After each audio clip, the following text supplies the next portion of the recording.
Holy Spirit, we want more of you. Holy Spirit, we want more of you. Amen, Angela. Thank you so much. Welcome, everybody. Welcome to Equipping Tuesday. This is our third Tuesday of training. So welcome, everybody. Merril, without any further ado, I'm going to invite you in, sir. Good morning all. Good morning all. Thank you, Angela. Just listening to that song, it's awesome. You know, I always think of that scripture, one day in the presence of the Lord is worth 1,000 elsewhere. There's nothing better than being in the presence of the Lord. Thank you, Father. Before I start, are there any questions that have arisen from the teaching that I presented last Tuesday? I know that Florencia has asked me to answer some questions. I'm still researching all of them, so I wouldn't want to do it right now. But has anybody got any questions about what I shared last Tuesday? If you want to just come in, just please come in wherever you are.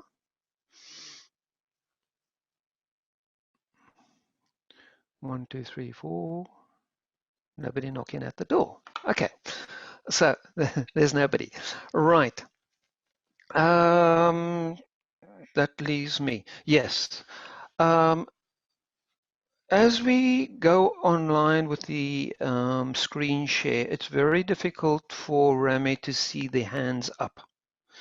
So the suggestion is now, as I'm talking and you have a question, it's very, very important that the question be answered as I'm talking, so that it fills the teaching and gets a good understanding, so that we're not missing out. Because if you leave it for the end, sometimes you can miss out.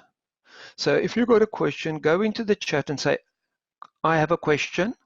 Rami will be able to see that, and then he will just stop me, and we can try and address that question and give a clarity and an understanding. Also, in the question, you know, if I'm busy teaching and you have a question, I would like that to remain within the teaching for others who cannot be here today to hear the expansion of what we are talking about. So if you don't want to be recorded, unfortunately, then we must ask you only voice your question to me privately, or after we've ended. Is that okay with everyone? Okay, so we are ready to go. Father, we just thank you for what I'm about to share, and we just pray, Lord, that your Holy Spirit will make it understandable so that we can be fully equipped to do the work of the ministry. Today's teaching is going to be helping us when we are working with people that become a little what we call hypervigilant. I wouldn't use the word hysterical, but they are getting very caught up in an emotional turmoil, which makes it very difficult for them to understand and process. And it's very important that we ground these people. So this little bit of teaching that I'm going to be doing today is going to be very important when we start launching Hope for Mental Health. And so what we are going to do is we're going to have about one person for every 3 attendees, because I won't be able to attend to them all. And you'll need these skills. You will be equipped with these skills when we are doing the outreach to be there and just be aware of what is happening to them, apply the grounding skills, and eventually what prayer work we need to do, etc. So this is laying the first base for working with people in mental health that are getting disrupted with a lot of emotional turmoil inside of them. And it's going to be a follow-up on what I taught last time. So I gave you the overall model, and we're going to be looking a lot more at the body, the brain, the nervous system, how it works, and how that relates to what I'd shared earlier. Now, remember in that model, I said that 90% of our responses are not about the present, so only about 10%. So most of the time we are responding out of the past, and some of these experiences, as we'll see, can be quite disruptive. So I'm going to share my screen now. There we are, share screen and slideshow from the beginning. Okay, so welcome to Revive Living Waters Ministries, where we love bigger, better, and wider. I just love that. That was just from the Lord. That was absolutely amazing. Thank you, Father. Right, so here we are. So we're looking at the dynamic human psyche, which is what I was talking about last time, and we're going to be looking much more at the body and the brain and the nervous system and how everything interacts. So, how's my driving? And I want to use this analogy that we are a spirit and a soul, and we've got a human body in which we live.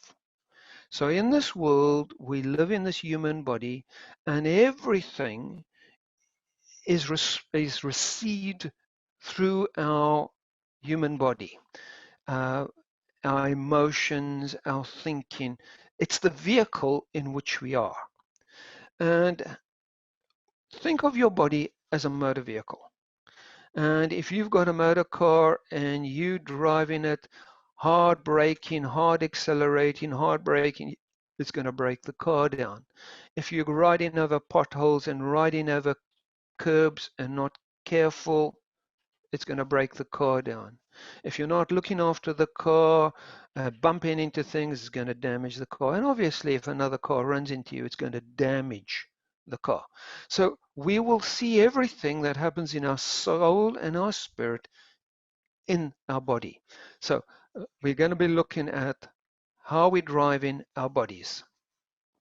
So I've got a little picture here of the human brain. It's a model, and this is the front view. So it's back to front. So this is the right side of the brain, and that's the left side of the brain. And you can see there's a line in the middle. And the front part of the brain over here is called the prefrontal cortex. It is where you do your thinking. Right now, you are working in your prefrontal cortex of this whole brain, this part of the brain, which is called the neocortex, which has got many parts to it that is functioning as you're watching the screen, as you're listening. And this part of the brain, sorry, that keeps popping up there. Sorry, I don't know why it does that. This part of the brain is very slow acting in many ways. And if I was in a crisis situation, so let's I'm walking this situation. I'm walking in Africa. And as I'm walking down this path, a lion pops out.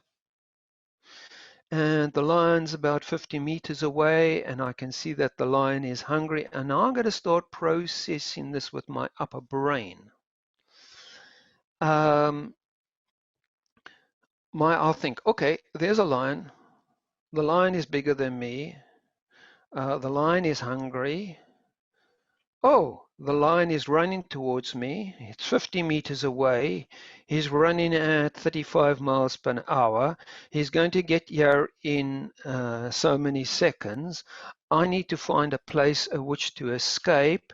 I look around, by then I'm lunch. So God has created us a brain with another part that deals with those situations. And when this lower part of the brain kicks in, it can actually disengage the upper brain. And you will find you will be functioning, and you'll find yourself up a thorn tree, stuck by thorns. You never felt them, and you wonder how you got there. And this is part of the survival mechanism that God has created.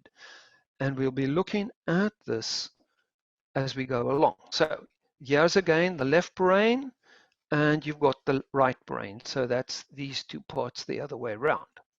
And there's an interreaction. I think and I feel, and I feel and I think. So I have an emotion, I think about it. I think about something and it creates an emotion. So there's a backwards and forwards between the left brain and the right brain. And just as a by the way, men work more there, women work more there. It's slow reacting, this upper part of the brain, which is this little picture that you see over here. We use a thing like working memory. It's what you're working in at the moment. We've also used this part as our normalized self, where we normally operate. And we can also use the word adult. This is where we're thinking logically, sequentially, with emotion, and we are processing information in a helpful way in an adult manner. But we do, okay, and the right brain is the emotional processing, and the left brain is the sequential processing. By the way, your speech center is over in the left brain. And I will reflect on that in a moment. The lower brain, this is fast acting, and it feeds information to the right side and the left side. It is unconscious, it is subconscious, it is always active, and it's geared for survival. So the lower brain responds to any situations in 7 milliseconds. So if right now there was a massive bang outside, right? My lower brain, I would hear this noise, it would say, oh, there's something wrong there, and I'd jump, and then I'd start processing with my left brain, oh, it's outside, it's not affecting me. It's processed with my right brain, and I think, oh, I wonder who's hurt, I need to go and see them, and I go left brain, right brain, lower brain, and we run around and we come to some sort of a conclusion. But it's your lower brain that is going to pick up the distress first. So the lower brain is called a limbic brain, and here's just a little picture of it. It consists of the thalamus, the amygdala, the hippocampus. This hippocampus, this little blue thing, is your time stamp. And the problem is that when it goes offline, we can't put things in the past. The past seems to be in the present. So when you've got somebody that's got post-traumatic stress disorder, he's been in a war zone, he's come back into civil life, what happens is when he hears a bang, the timestamp of this hippocampus switches off, and it feels like he's back in the past. He's not living in the present.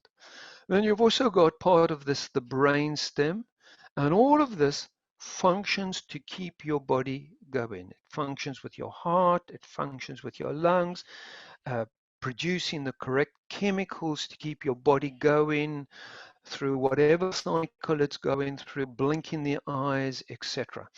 And it's all an automatic system that is running all the time. Now, I talked about the prefrontal cortex. It's the part you think with in the front there. So this is where we have our working memory, where we are all at the moment. But right now, You don't have to think my heart's got to beat. You don't have to think I've got to breathe. It's done all automatically, and all the many, many multiple functions that our body has. Right? Angela, did you get that photograph?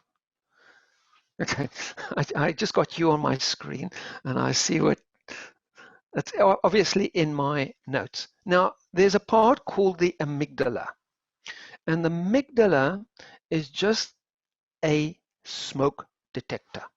So in your house, you've got a smoke detector.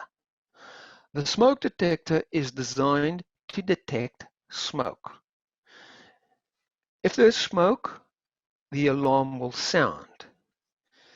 The smoke detector doesn't work out if the smoke is from a fire 10 miles away or from something burning in your house. It just goes off. And this is what our amygdala does. It doesn't do any processing, it just sounds. So there's a fire, there's smoke, the amygdala sounds, and we have this automatic 7-millisecond response, alarm bells ringing, there's a fire. So you might be walking in the veld and you know there's a lot of snakes around. You'll be looking at anything that looks like a snake, and if it looks like a snake, your alarm bell will go off, and when you look a little bit closer, you find it's just a piece of wood that looks like a snake. So this is what your amygdala is, keeping a record of every thing that could be a danger to you. It just sounds the alarm. So when we have been subject to a high arousal stimuli, like an accident, abuse, or an attack, we begin to live in a hyper arousal state, and our ability to tolerate events becomes reduced. In my work, we talk about people having panic attacks, anxiety attacks. They become hypervigilant. We also have hypovigilant, which I'll talk about in a second, but they can't tolerate the noise, they can't tolerate the sound. Oh, just get me out of here. This is when we become triggered. Now, we all have a window of tolerance, how much we can tolerate. Some of us have got a very low window of tolerance. Some of it is a bit wider. I've got a very good window of tolerance. And for the most part, I would live within my window of tolerance. I'd have highs, I'd have lows. But if I was in a train, for example, and then somebody stood up and started firing bullets around the place, this is not within my window of tolerance.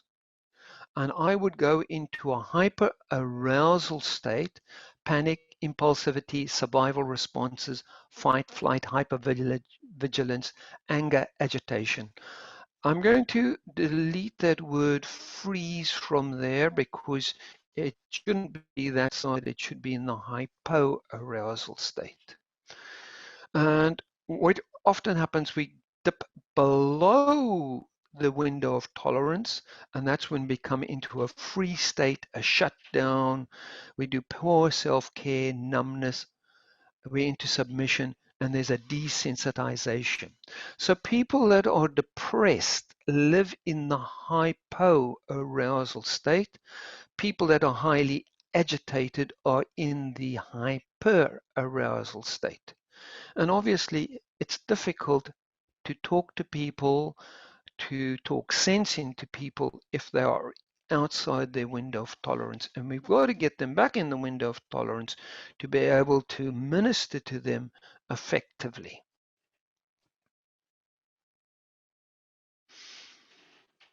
Right. So here's another way of looking at it. Event has impacted us through the senses. It goes through the thalamus. Now, your thalamus is a part of your brain that filters out unwanted noise. Merril, there's a question for you. There's a question for you. Right?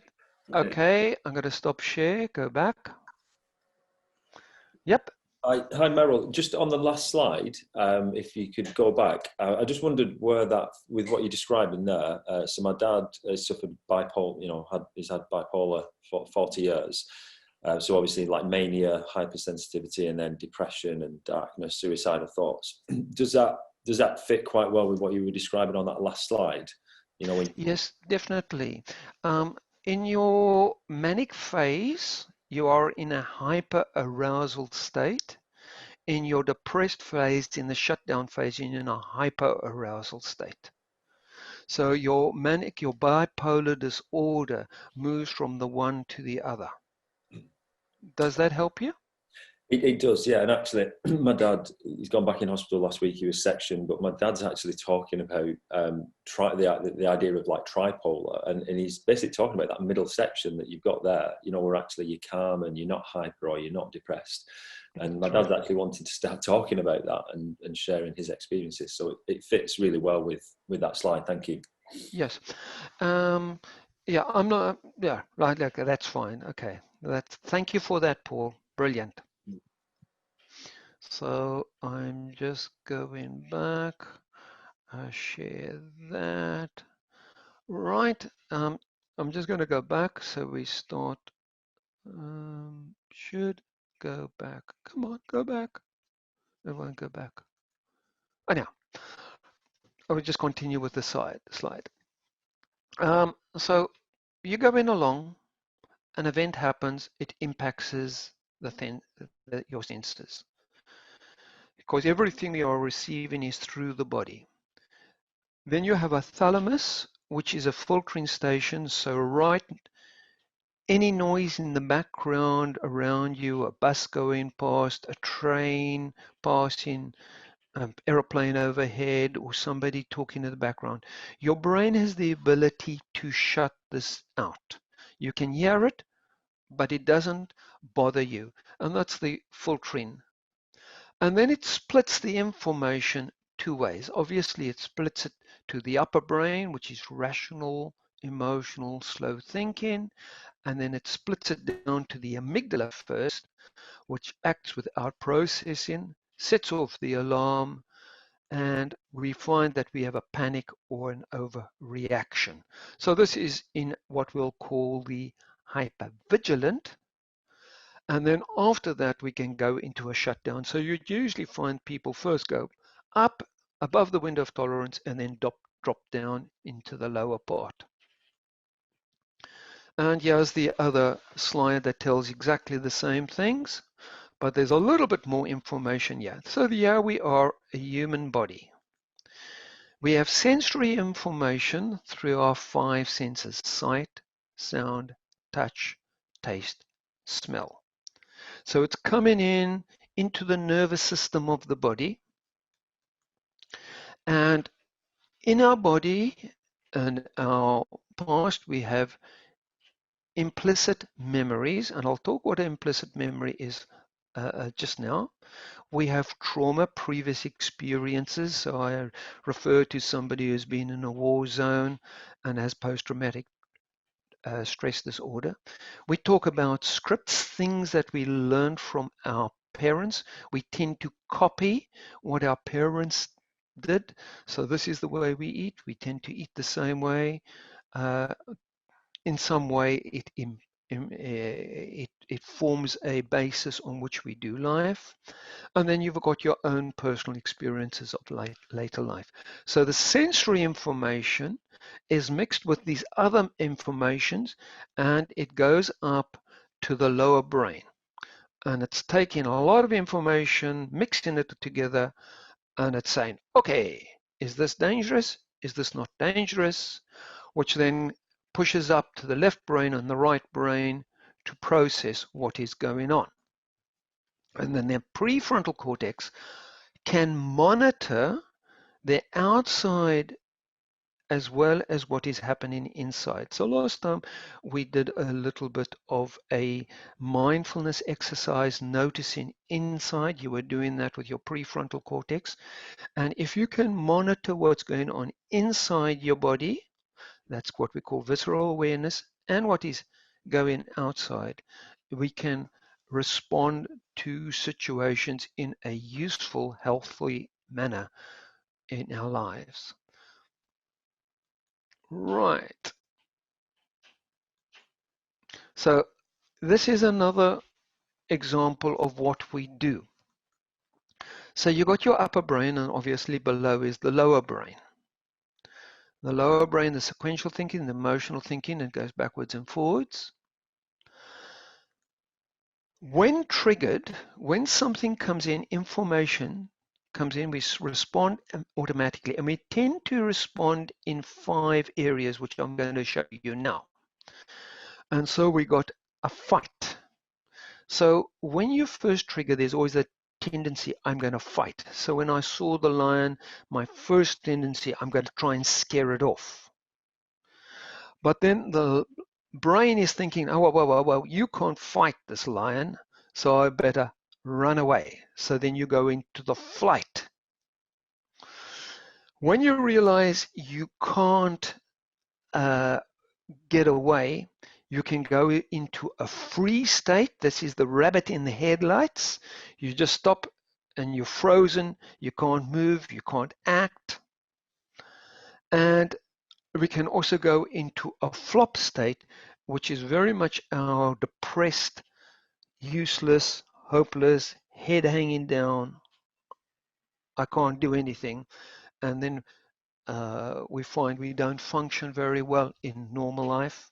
And then you have another one, which we call the attachment stage. Now, the attachment is what you learn from your mom. When you are born, you attach to your mom. And if you attach to your mom, it gives you comfort. And when you get triggered, you often have this, what I call, I want my mommy feeling. Right now, I want my mommy feeling. And obviously, the problem comes when mommy is not around.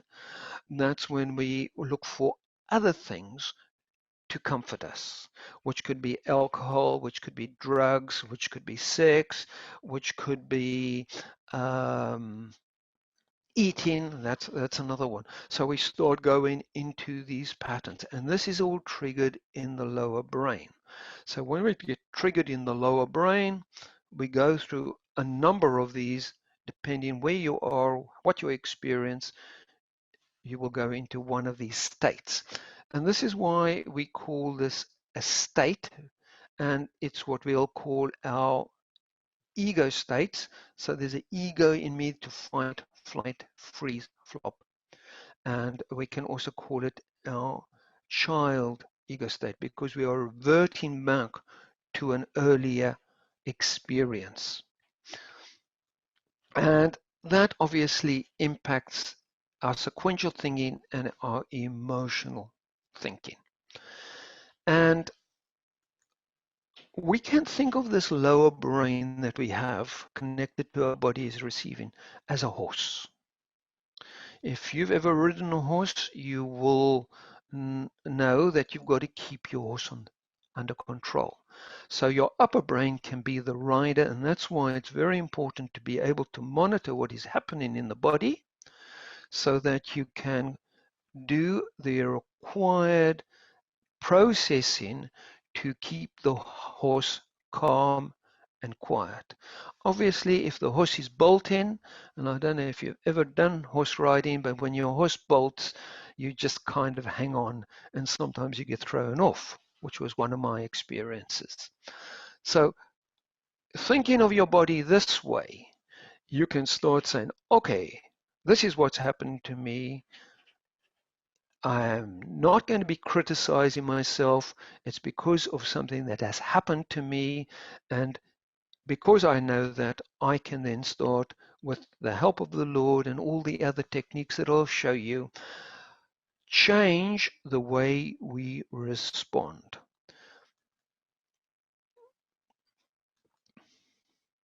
So traumatic experiences are held in the body. And there's very, very, very clear evidence, scientific evidence, that our body keeps the score. Our body remembers. I can remember, I've got good memories when I was growing up.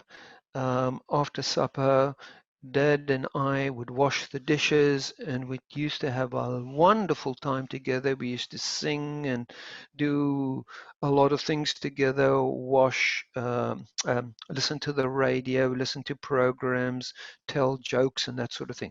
And that was a very, very pleasant childhood memory while we were doing the dishes.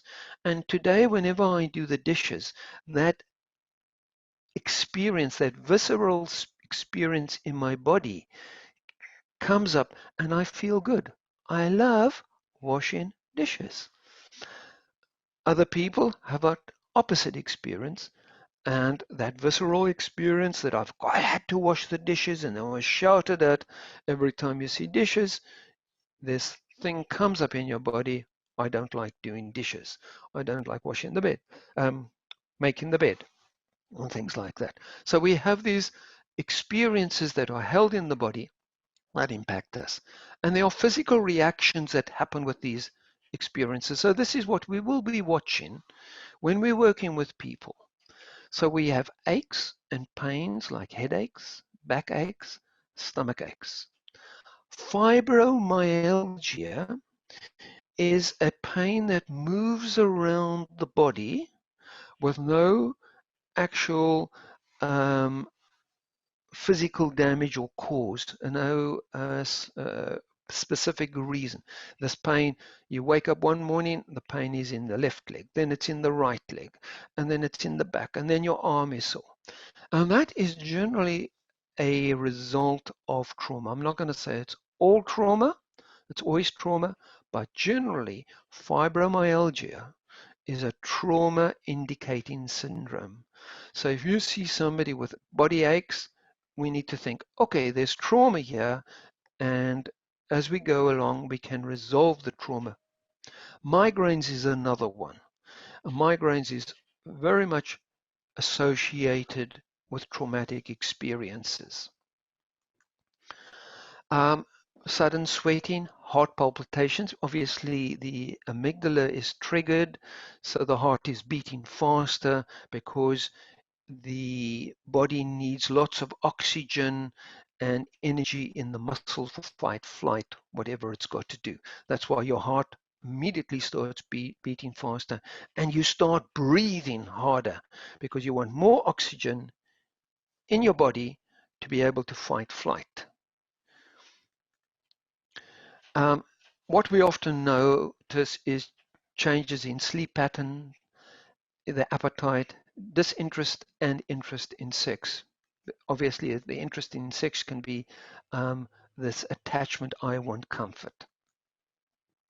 There's constipation and diarrhea. We're startled by noises and unexpected touch. And you often find people have an experience, just don't touch me there. I've got one client, he had a forceps delivery, and he was saying to me that if anybody touches his head, he just does not like it. And he gets angry, and he doesn't know why. It's because that experience that happened to him being delivered with a forceps is being remembered in the body, and we can pick it up if we are noticing what's happening in the body. We are often susceptible to colds and illnesses. Often there's an increase of alcohol or drugs or overeating. That is because we want to comfort ourselves. We want to numb the pain. So we're always looking for a solution, and we can use substances to do that. It's experienced in the body with emotional reactions like shock, disbelief, worry, fear, anxiety. grief, disorientation, denial, blaming others. And the one that often happens, it's God's fault. It's somebody else's fault. It's the government's fault. It's their. And denial is quite a strong thing that we've got to work with in people when we're helping them, because unless you own it, we can't bring Jesus in to bring a restoration. And by the way, all these things I'm sharing can be restored. Our God is awesome. There's a way to restore all of this, and that's what I'm sharing with you. There's helplessness, panic, feeling out of control, avoidance and feeling numb, difficulties in trusting and or feelings of betrayal, feelings of self-blame and guilt, when you start reacting inappropriately. And I'm just remembering a certain case, this husband, the potatoes burnt, and he just had an over-the-top reaction. And afterwards he said, "What's the matter with me? I'm such a bad person." And we guilt and blame. And there's shame, anger, revenge. So these are the emotions that we often have. So I want to talk a little bit about understanding memories, because there are quite a few memories that we have. So the first thing is an explicit memory. This is a memory you can remember in your working memory. Is the conscious, intentional recollection of factual information, previous experiences, and concepts. So yesterday, Margie spoke. You can remember that. That is an explicit memory. Then you have implicit memory. And these, where the brain uses past experiences to remember things without thinking about them, like riding a bicycle. So once your body has learned to ride the bicycle, how to balance, you don't have to think about it every time you get on the bicycle. You do this from the lower brain, from this implicit memory. In fact, it's quite amazing, this implicit memory. If you drive a car, I can ask you, how many times can you remember putting your feet on the pedals? How many times did you do that? You didn't. You just did it automatically. And it's so well honed that if you put your foot on the pedal incorrectly, you can feel it and you make an adjustment without taxing your working memory. So this implicit memory helps us to do a lot of things that is very, very useful. But then we have pathogenic memories. And the person experiences intrusion while the memory is activated. So we have a horrible experience with a spider as a small child, 4 or 5 years old. You are now 50, you're working at your computer, and the tiniest little spider drops in front of you, and you have an overreaction because it's an intrusion when that memory was activated, and it's switching down into the lower brain, and it's remembering that event when you were 4 or 5 years old and the horrible experience. It's not in your working memory, it's in the subconscious memory, and all you experience is this over-the-top reaction. And then you have amnesic memory. It's a form of memory loss, often with the inability to recall facts or past experiences. And I'm going to just want to share my own experience with amnesic memory. So this was in 1997. We were still in South Africa. I used to live close enough to home that I could cycle by bicycle to home at lunchtime, have a meal, and then get back to work. And as I had gone over a railway bridge, I can remember clearly to this day the scene. The mountain, the blue skies, the cars. There were 3 on one side and 2 on the other side. No, there's a question. Just let you know. There's a question. Okay, just let you know. Okay, I'll go back to them. Amnesic memory. Stop. Share. Yep. Let's go with the question. Angela.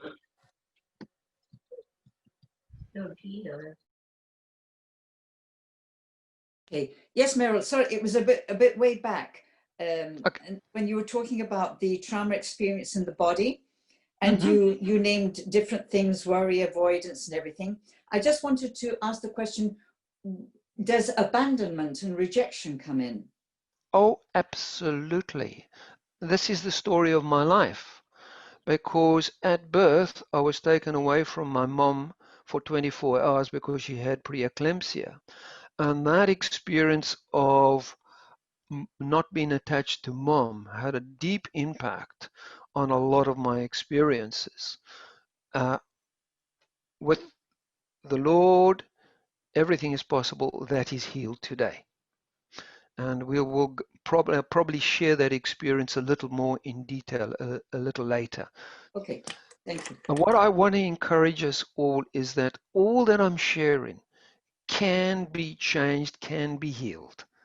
We are not hopeless. Our God is amazing. He has created a way that we can get out under it. And that's what I want us to really walk away with is, my God can heal. It's just getting the right sequence how to do this. Does that answer it, Angela? Okay, yes, thank you. There's a question from Dina as well. Okay, Dina, come in, please. Hello. Hi. My question is the type of memory. Is there such a thing as selective memory? As an example, my background is my mother has quite a selective memory of experiences in my childhood, and she seems to only remember certain things that she applied. But she doesn't seem to recall anything that my father used to do, which in my account stands out more in my memory. So where does selective memory fall into place? Okay, so the lower brain would be remembering everything. In fact, your lower brain, your limbic brain remembers everything.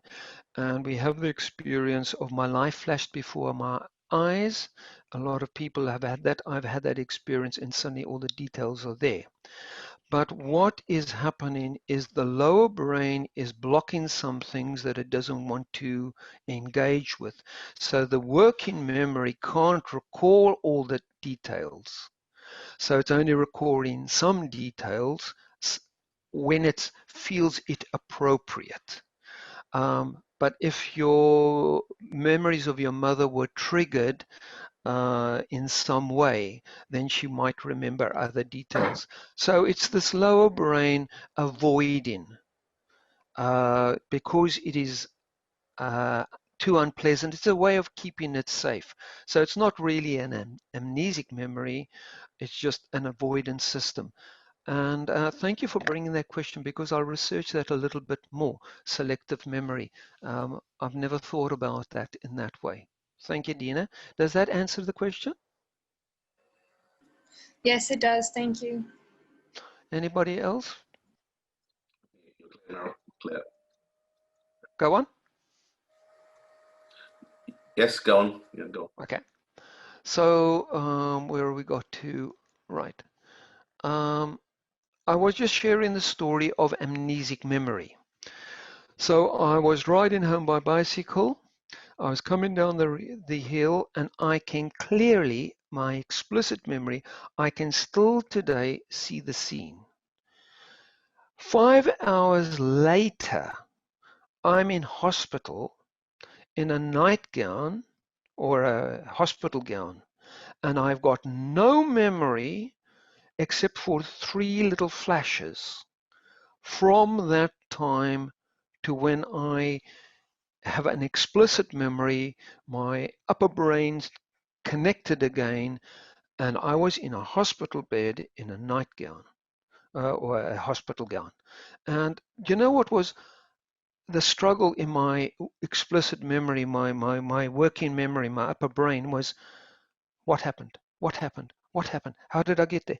And then I looked and I wondered, Did I expose myself when who changed me? What happened?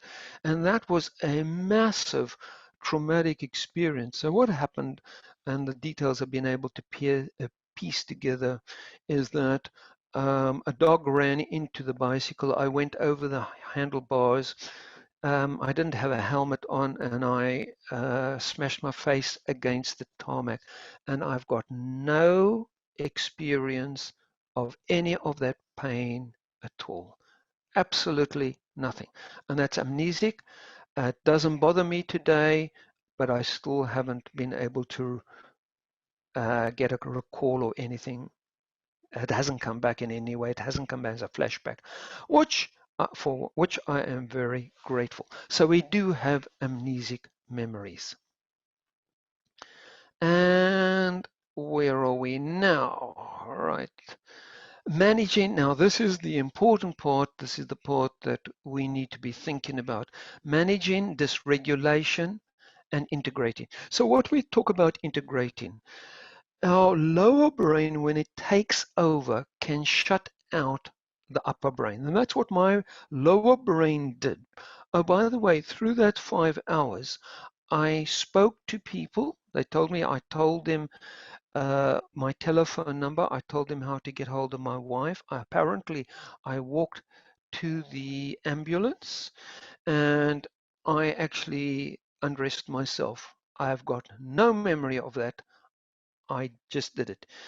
And when we're working with trauma, we talk about a fugue state, in that the upper brain disconnects completely and the person does a whole lot of things, living quite normally, uh, quite appropriately, but the upper brain has been disconnected completely. So we're trying to reintegrate the lower brain and the upper brain so that the person can start hearing us, that we can start praying with them, that we can start ministering to them in a way that is useful for them. And the lower brain, the prefrontal cortex is monitoring the internal system. So we got to get them into the prefrontal cortex to be able for them to monitor what's happening inside of you. So we have skills of regulation. Now, the main skill that I'm going to be talking today is breathing. Your breathing controls the nervous system. So you have your autonomic nervous system, and then you have two breaths. The in-breath, the sympathetic nervous system is triggered. Exhalation breath, the parasympathetic nervous system is triggered or engaged. And that is your resting breath. In fact, when you breathe out, your heartbeat lessens and your heart has a little bit of a rest. So by breathing, we can help somebody get regulated and be integrated to be able to see the situation in a much more useful way. So breathing. This is what I have done. I had somebody come into my room. They were very dysregulated. They were breathing hard. And I said to them, look at me, because we have in our brain what we call mirror neurons, which pick up and we mimic what is being done. So I said, look at me and breathe. Breathe in, and I would breathe in like this.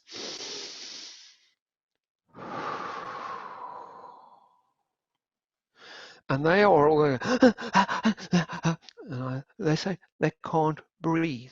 And I said, yes, I know you can't breathe. Just watch me and breathe. And they say, but I can't do it. I said, I know you can't do it. Just watch me and breathe. And I'd breathe every time. Now, I know that the brain was beginning to mimic what was happening in my body with the mirror neurons. And slowly they started to gain control of the breath. And in the end, within 5 minutes, they were breathing normally. And we had a very good counseling session in which they could understand and talk about what they needed to talk about. I use the word high five. It's also take five. And what we do, we take our hand. I might go and do this without the screen. So I'm going to do stop share. Got a Yeah. question from Paul Merril, just later. Okay. Paul, come in. Hi, yeah, Merril, you just touched on there about with people that you sometimes see and you look at them in their eyes and, you know, they're distressed and they're not breathing and just that act of getting someone to look at you in your eyes. Could you just expand on that a bit? Because I've experienced myself both with my dad when he's been in a highly kind of not in a good place, you know, trying to get him to look at me just to that can be a challenge. But also I've seen it in our girls as well if they're in a state of negative behavior, thought patterns, whatever it might be. And I'm just saying to them, just look at me, just look at me. And they find it really hard to look at me. Could you just expand on that a bit? Yeah. You see, that choice to look comes from the upper brain, but you're doing exactly the right thing. Look at me. Watch me. Follow me. And because you are calm, they will start calming down. If you are hypervigilant, if you panic running around, that will just increase the panic and the running around. So it is very much look at me. And with children, it's very, very important when we work with children that we have to, because they get caught up in the lower brain. And I don't know if you've heard a child when it falls off its trike, how it's breathing. It can't breathe. It's because it's getting panicky in the lower brain, and you just take them gently, just breathe, just watch me, and your calmness gets transferred over to them. They can then start breathing, and then they can tell you what happened. And obviously what you're doing, you're regulating them, you're getting them integrated, getting them into the upper brain, and they can now start engaging with you in a useful manner. And you know with kids when they've had an accident, they can't tell you what's happened, Paul. I'm pretty sure you've had that. They just can't tell you what's happened. No, tell me what's happened. They can't. They can't get the words out. And that is because when you get into your automatic survival mechanism, the blood is required in your legs and your arms. It also draws the blood away specifically from the left brain, and that's where your speech center is. So people can't articulate and tell you what is happening. And anybody, if you have somebody has had a motor car accident and you ask them what's happened, while they're in that exacerbated state, they can't tell you what happened. They can't get the words out. They can't put words together. And this is because the blood has gone away from that side of the brain. And this, when kids are doing exams and they get into a panicky just before the exam, oh, I wonder if I'm going to remember everything. What they're doing, they're drawing the blood away from the left-hand side of the brain. The brain can't sequentially think. They've got all the information and they fail the exam because they're in a panic state. Just getting them to breathe, get calm, all the information is there. And I've often had them say, they looked at the question afterwards and they said, I could have walked this, but they failed the exam just because they got into an exacerbated state and they weren't integrated. So I want to go with the what I call the high five, and it's a very, very useful technique. You take your hand like that, and you can do this with me if you want to, and you put your finger over there. So it's breathing, going up, in, breathing out, breathing in, breathing out. And because it is touching, it's very sensory. So you go like this and you breathe with me. Breathe in, breathe out. Breathe in, breathe out. Breathe in, breathe out. Breathe in, breathe out. Breathe in, breathe out. So, Angela, come in and tell me how you feel inside right now. The thing is, I'm very good at my breathing. Let me just say about that. It's very good. Let me just say something, Merril. My daughter, she's an OT and she works with children with disabilities. So my son-in-law, he works in mental health. So I see my daughter and the family, they apply part of what you're talking about, breathing. When my grandchildren, they're still a bit small, when they have, they're getting upset about something, they just sit them down, look at mummy, and breathe. So, but I think it's something that's very natural within me. I always said to people, even when my children were young, they would sleep with their mouth open. And I thought, no, you can't do that, especially if you wake up in the morning, you've dribbled and everything. So I would lay down beside my daughter because she's the girl, and I would purse her lips while she was sleeping so that she wouldn't just automatically keep her mouth open. And many people have said, when you're running, breathe through your mouth. And I said, no. And then finally I found the word of God, because God in Genesis breathed through the nostrils. So as you're saying, it's breathing through your nostrils and letting out. Yeah. So it's a good experience. It's very important. As you said, it's very, very, very important. Yeah. Breathing controls everything. You can get your breathing right, you can control. This little technique of the high five, a colleague of mine was working. I'll be with you in a second. I'll just finish my story. He had a little boy who had a temper tantrum, and he would be throwing his books over at school, throwing his books down, throwing his chair over. He was just getting triggered. And my colleague taught him this high five. He said, can you give yourself just 1 second before you throw your books or your chair over? And the little chappie thought a while and said, okay. And he taught him this. And from that first time, he never had that same explosion again at school. So it is very, very effective. Rami, somebody came in? My wife's coming in now.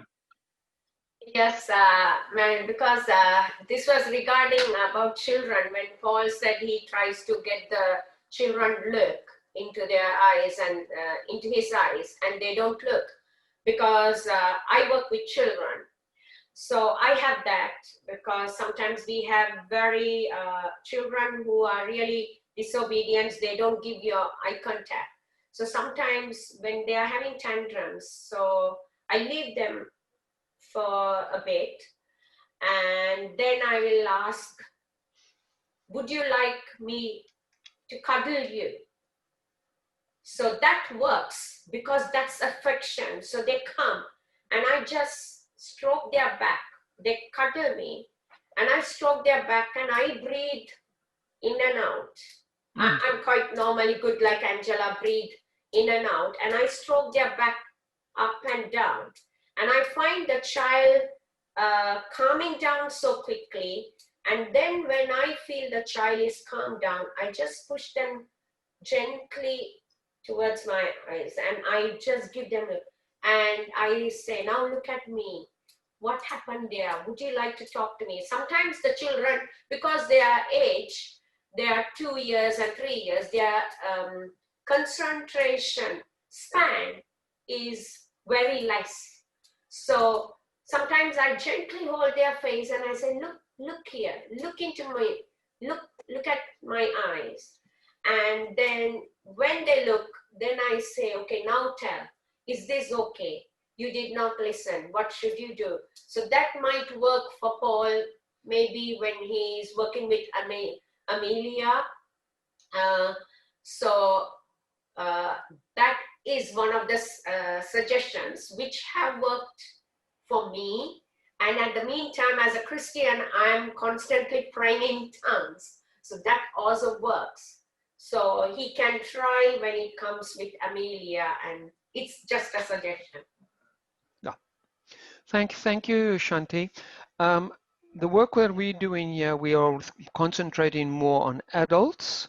So obviously with adults, you will find that those experiences that you're having with the children probably won't be as prominent as they are there, because those children have got various life scripts and what is happening in the home that is impacting them. That's why they want to avoid contact. But with adults, obviously, where we are focusing at this moment, it's much more easier to say, okay, look at me, and they will respond in a reasonable adult way, if they're not too triggered into their child, but you can work with them in that way.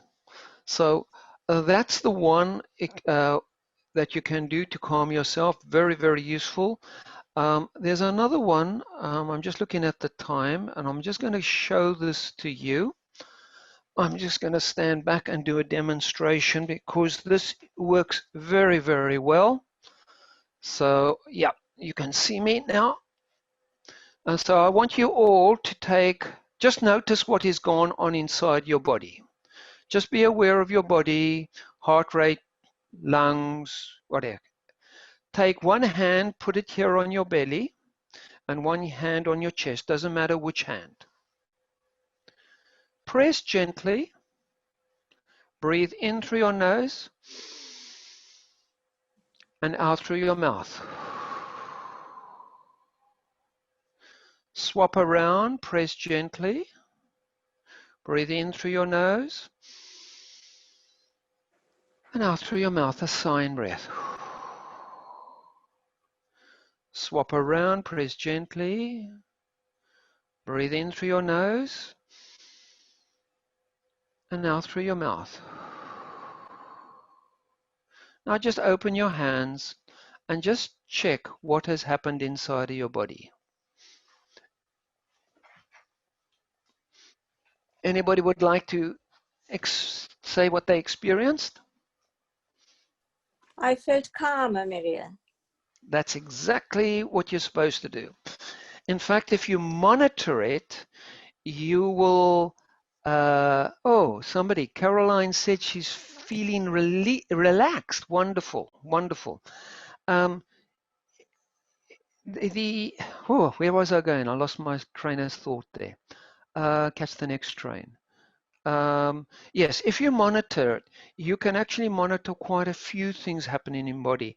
You can monitor your heartbeat, will slow down. You will notice you're breathing more relaxed. You will find your shoulders relaxing. And if you are really sensitive, you will generally find there's a warmth in the belly area that has this experience of this hot warmth. This was in Dan Siegel's book about working with adolescents. So it's a very, very good thing for adolescents to calm them down. It doesn't work with everybody because some people don't have a visceral awareness. And if they've not had that nurturing as a child of the mother hugging and touching, then it's very difficult for them to engage. But that thing, this hand over heart one, works about 80% of the time. I'm just going to go back to my screen share. I think I've covered everything in my slides. And we can, right, high five, breathe in, hand over heart, which I've just done. So here is, what do you think? How does this affect your personal growth, thinking about yourself, your view of others when they are struggling, and your ministry of helping others? Bless you guys. Any comments?